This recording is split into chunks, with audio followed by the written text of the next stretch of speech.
Paz, amadas irmãs, louvado seja o nome do nosso Senhor. Estamos na leitura do livro Criada para ser sua ajuda idônea.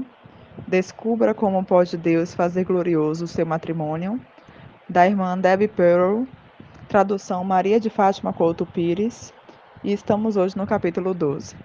Oremos. Senhor, obrigada por teu grande amor pelas nossas vidas, Pai. Obrigada por nos escolher, por nos salvar, nos redimir. Obrigada por ter nos enviado o teu Filho Jesus Cristo. E através do sangue de Jesus nós temos comunhão contigo. Muito obrigada, Senhor, por ter provido para nós o que era necessário, para que nós pudéssemos adentrar a tua santa presença e ali permanecer. Louvamos o teu santo nome. Te agradecemos porque de fato temos desfrutado da tua grande misericórdia, da tua provisão, do teu amor e da tua bondade. Seja conosco em mais este tempo aqui, Senhor, nos dando graça não só para entender, mas para de fato nos arrependermos dos nossos pecados, buscarmos diante do Senhor verdadeiros frutos de arrependimento em nossos lares, para que os nossos lares sejam um real testemunho que manifeste a glória do Senhor.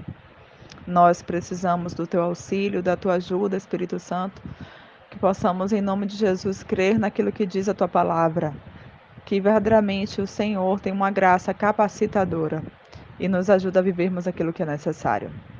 Nós oramos no nome do teu Filho Jesus Cristo. Amém. Amadas, estamos iniciando agora o capítulo 12. E o título é Por Determinação Divina. O único lugar em que encontrarás verdadeira realização como mulher é como ajuda idônea de teu marido. Mas quero que saibais que Cristo é a cabeça de todo varão, o varão a cabeça da mulher e Deus é a cabeça de Cristo. 1 Coríntios 11, 3. Porque o marido é a cabeça da mulher, assim como Cristo é a cabeça da igreja, a qual é o seu corpo, e ele é o seu Salvador. Efésios 5, 23. Seu marido, por mais inútil que ele possa ser ou parecer ser, foi designado por Deus para que seja teu oficial superior, imediato na cadeia de comando. A sua posição abaixo dele é onde Deus te colocou, para a sua própria segurança espiritual, emocional e física. É o único lugar no qual encontrarás verdadeira realização como mulher. Não se preocupe com a qualidade de sua liderança, porque ele, por sua vez, está debaixo da supervisão de Jesus Cristo. Ele tem que dar contas a Deus de sua maneira de dirigir as suas tropas. Você tem que dar contas a Deus por sua maneira de obedecer ao que Deus pôs sobre ti. Precisa-se de fé em Deus para confiar quando a única coisa que se consegue ver é o homem carnal que te guia. Só Deus sabe o quanto. Em todo esse assunto de submeter-se à autoridade, recorde isso. Deus está enfocando nossa atenção sobre o modelo celestial.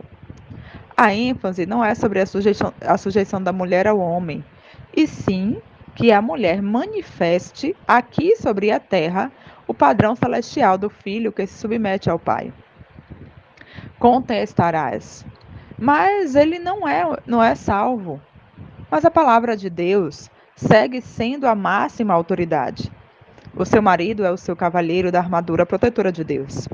Ainda que a sua armadura pareça um pouco oxidada ou de repente sem brilho, ela não deixa de ser a armadura de Deus, a sua coberta segura em tudo.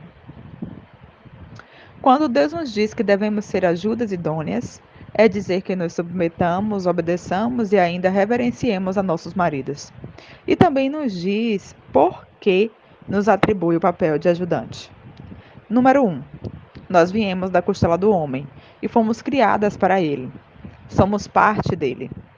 Porque o varão não deve cobrir a cabeça, pois ele é a imagem e a glória de Deus, porém a mulher é a glória do varão.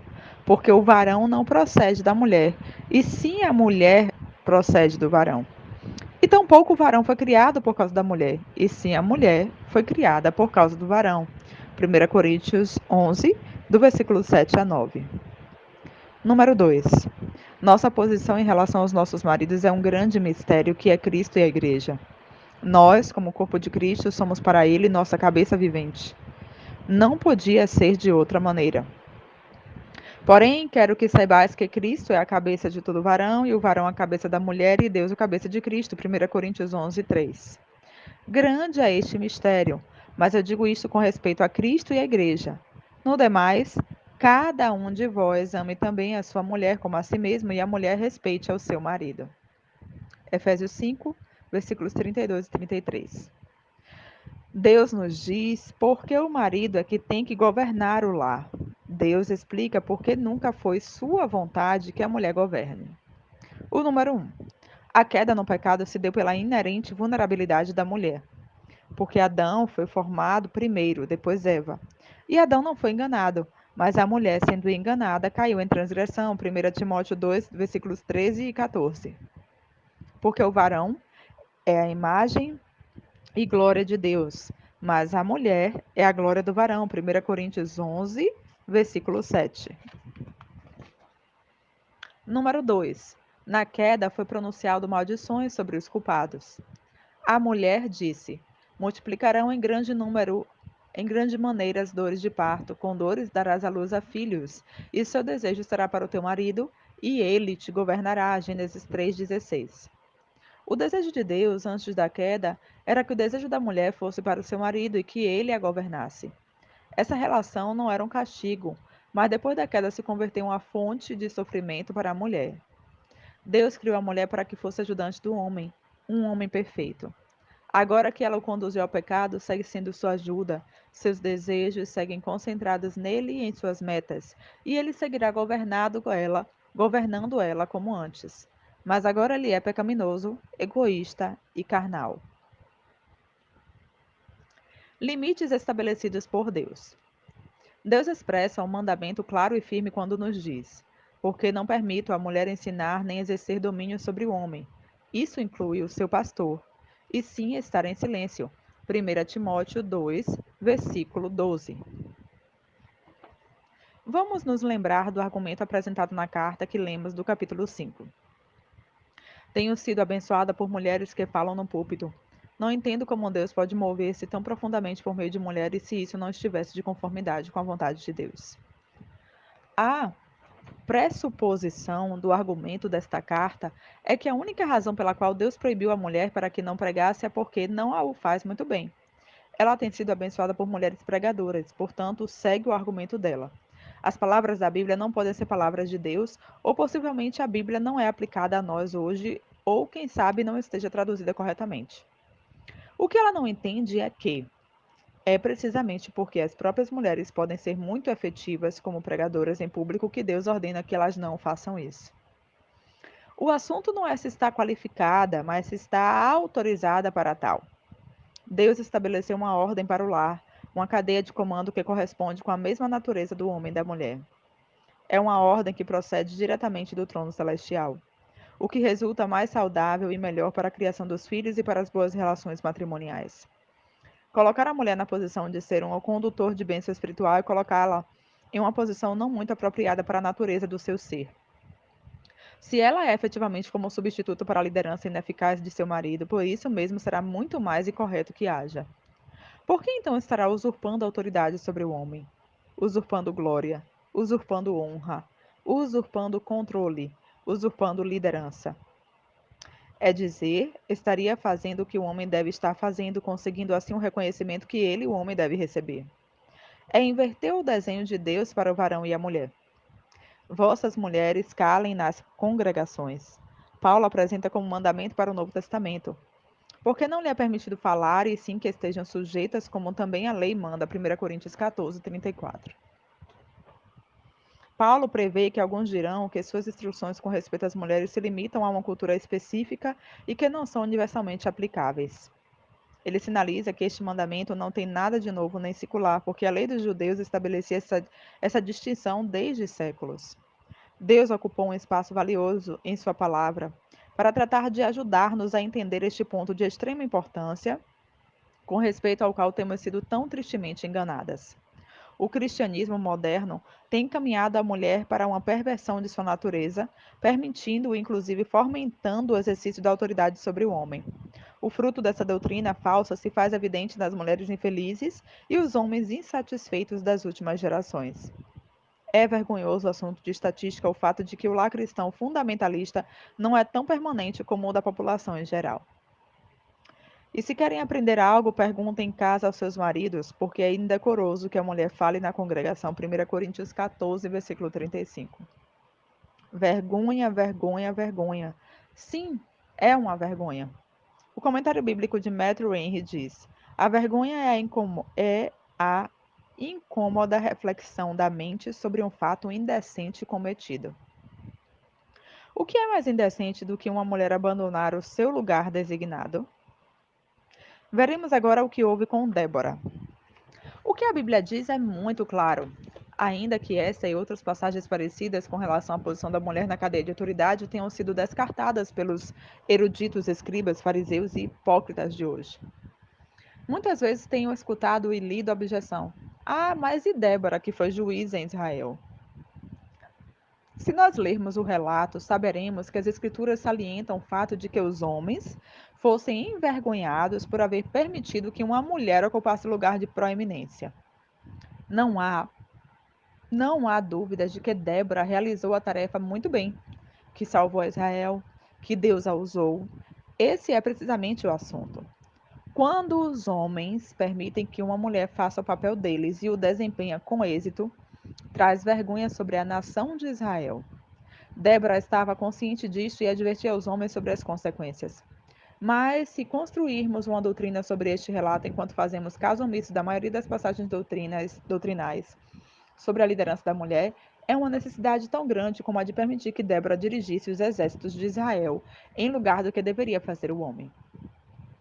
O argumento que geralmente oferece para ignorar a palavra de Deus com respeito ao nosso papel como mulheres é que nós podemos fazê-lo tão bem como os homens, talvez até melhor.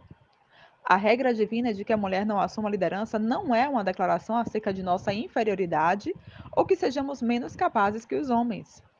É uma declaração de Deus no sentido de que não está dentro da nossa esfera de autoridade e natureza assumir liderança sobre os homens, ensinar ou ocupar um lugar proeminente entre eles. Sim, somos capazes de ensinar e de ensinar bem. Eu estou te ensinando, mas este livro não está sendo dirigido aos homens. Ele foi escrito por uma mulher anciã para ensinar as jovens a obedecer a Deus e aos seus maridos. Precisamente o que Deus ordenou que eu fizesse, como está em Tito, capítulo 2, do versículo 3 ao 4. Veremos agora o que houve com Priscila e Áquila. Os que contradizem também sinalizam o ministério de Priscila e Áquila, como se a inclusão da mulher junto com seu marido, de alguma maneira, anulasse os 100 ou mais versículos doutrinais que ensinam acerca do papel da mulher como ajuda de seu marido. Ao contrário, ainda assim que se mencione 5 vezes na Bíblia, Priscila jamais é mencionada sozinha. Sempre está com o marido e eu com o meu. Quando meu marido vai falar em um seminário sobre os assuntos da família e a criação dos filhos, geralmente anunciam-nos como Michael e Debbie Pearl. Ele passa à frente e passa o ensino, entretanto eu me assento com o público e o apoio. Em ocasiões, ele me pede que responda publicamente algumas perguntas acerca da disciplina dos filhos ou a educação do lar, mas nunca ensino doutrina publicamente a ninguém, nem a mulheres nem a homens. Aconselho as mulheres e asseguro que meu esposo descanse bastante, coma bem e recorde onde está o que tem que fazer depois. Frequentemente me pede opinião sobre assuntos e eu lhe ajudo a formular ideias enquanto comentamos pontos de interesse para o seminário.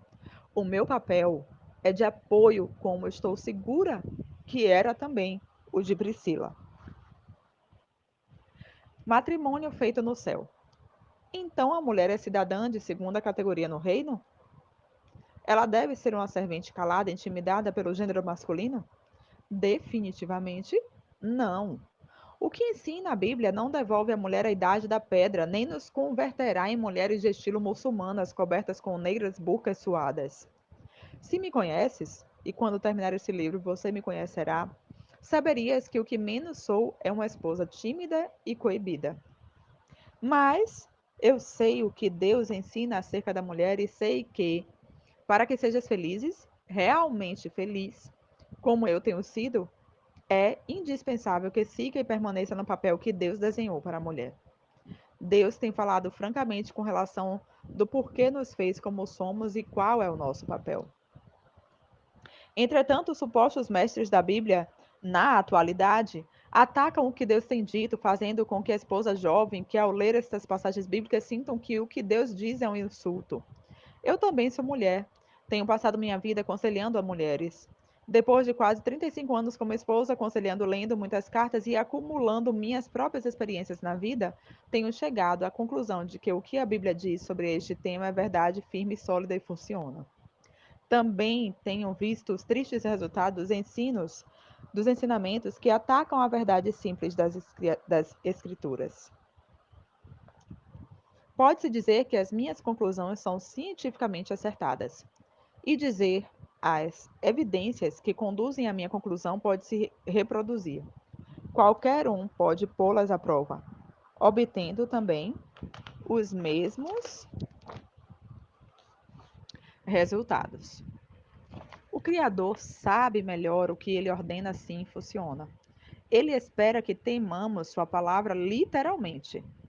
E quando qualquer mulher faz o que eu tenho feito, as bênçãos são incríveis. Tenho recebido muitas cartas de mulheres que se tornaram participantes desse maravilhoso plano de Deus somente por crer e obedecer a sua palavra com respeito a ocupar o seu lugar como mulheres.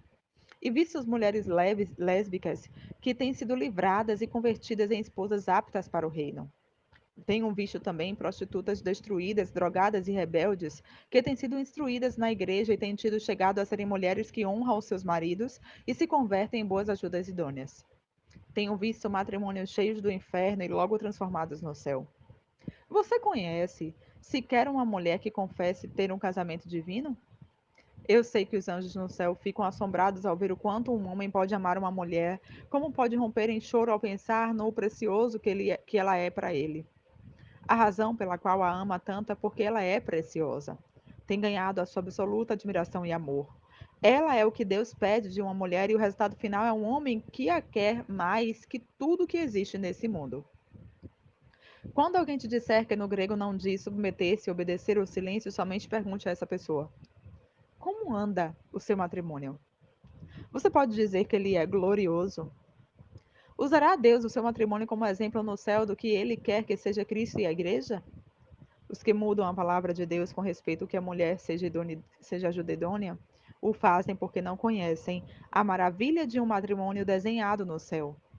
Porém, eu conheço. Eu sim. Se tu queres o que eu e muitas mulheres temos, então deves seguir o plano tal como Deus o escreveu na Bíblia. Para a nossa reflexão. Deus estabeleceu uma cadeia de autoridade, primeiro no céu e de novo aqui na terra. Quando não honras essa autoridade, desonras a Deus. E se não te arrependeres, podes estar segura de que colherás as consequências. Mas quero que saibais que Cristo é a cabeça de todo varão, o varão é a cabeça da mulher, e Deus a cabeça de Cristo, 1 Coríntios 11, 3. Não suspeite da cadeia de autoridade de Deus, nem tente romper nenhuma de suas ligações. Desenvolva um novo hábito. Comece a pensar e a atuar como se seu marido fosse a cabeça da empresa e você fosse a sua secretária. Busque maneiras de ajudar-lhe nesse cargo administrativo. Traços de uma boa ajuda idônea. Ela teme a Deus, ela crê na palavra de Deus tal como ela está escrita, e ela considera que a sua posição como ajuda idônea é uma disposição privilegiada. Trate com Deus a sério. Faça uma lista para cada dia da semana. Segunda-feira, escreva 3 coisas novas que acrescentará à tua vida e te farão mais preciosa para o seu marido. Terça-feira, enumere 3 coisas que pode fazer para ajudar o seu marido. Quarta-feira, anote 3 coisas que pode fazer para incentivá-lo. Quinta-feira, enumere 3 coisas que pode mudar em sua aparência que de fato ele venha a gostar. Sexta-feira, enumere 3 coisas que pode fazer em sua casa, e que ele gostará. Sábado, anote 3 coisas que você pode fazer, por exemplo, tempo íntimo juntos, que ele fará sentir que ele é o homem. Domingo, planeje 3 maneiras em que você pode responder a ele na frente de outros, que mostrará um coração de respeito e honra para com ele. Aqui finalizamos o capítulo 12.